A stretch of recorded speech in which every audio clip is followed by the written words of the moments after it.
Hindi dumalo ang dating Pangulo at ngayon ay Pampanga Representative Gloria Macapagal Arroyo sa preliminary investigation sa reklamong plunder laban sa kanya. Mga abogado lamang niya at iba pang respondents ang dumating sa DOJ para sa reklamong isinampa ni dating Solicitor General Frank Chavez. Humingi ang abogado ni Arroyo ng 15 araw para maghain ng counter affidavit. Kasunod nito, binigyan ng DOJ prosecuting panel ng hanggang June 23 ang mga akusado para maghain ng kanilang counter affidavit. Kung absent sa DOJ, inamataan naman sa press center ng Kamara si Arroyo. Binati niya pa ang ilang mamahayag na kaarawan ngayon, nakipagpicturan pa rin ang kongresista. Pero tumanggi siyang magbigay ng pahayag tungkol sa reklamong plunder laban sa kanya.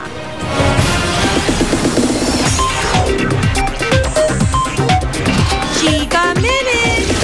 Mas lalong nagdingning ang ilang Hollywood stars matapos mag-uwi ng Golden Popcorn Trophy mula sa 2011 MTV Movie Awards.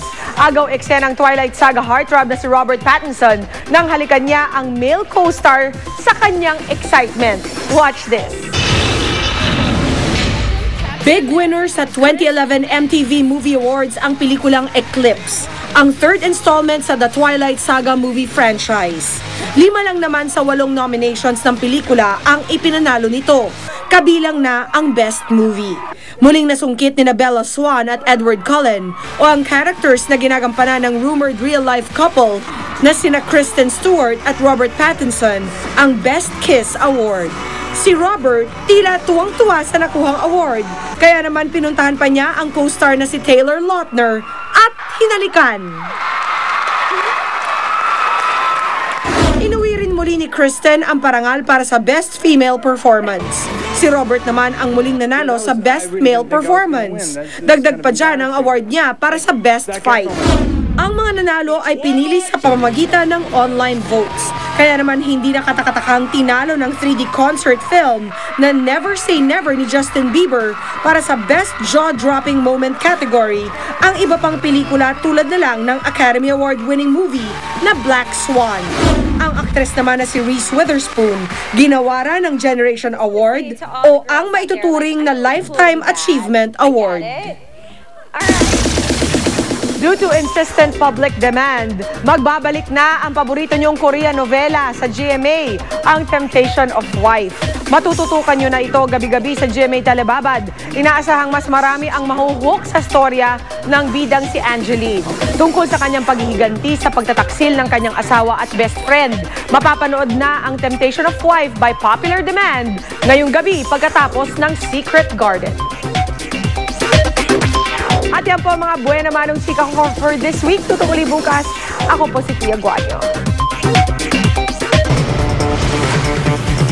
At the same time, we're also Isinailalim ng 24 oras ng GMA News sa isang broadcasting seminar ang halos 30 opisyal at empleyado ng Pag-asa nitong Sabado. Nagmula pa sa iba't ibang sangay ng Pag-asa sa buong bansa ang mga kalahok na tinuruan ng ilang alituntunin sa pagbabalita. Layunin ng seminar na lalo pang pagbutihin ang paghatid ng impormasyon ng Pag-asa tungkol sa lagay ng panahon upang makaiwas sa sakuna sa oras ng kalamidad. Tulad na lang ng pagdating kamakailan ng Bagyong Bebeng at Chedeng sa bansa. Nakatatlo na po tayo this year, every year 19 to 20, so we expect about 21 or 22 cyclone this year.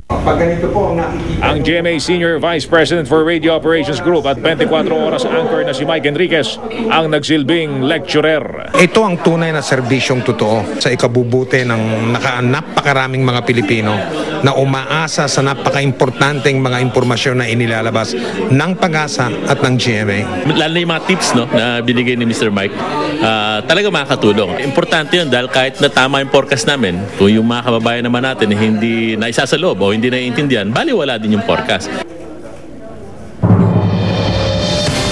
Ginawa mo po sila, no? Excuse me po.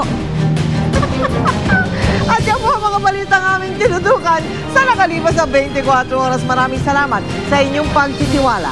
Mula sa tahanan ng katotohanan, ako po si Mel Tiangco. Ako po si Mike Enriquez. Ito ang GMA. Walang kinikilingan, walang pinoprotektahan. Walang kasinungalingan, serbisyong totoo lamang. At dahil hindi natutulog ang balita, Nakatutok kami 24 oras.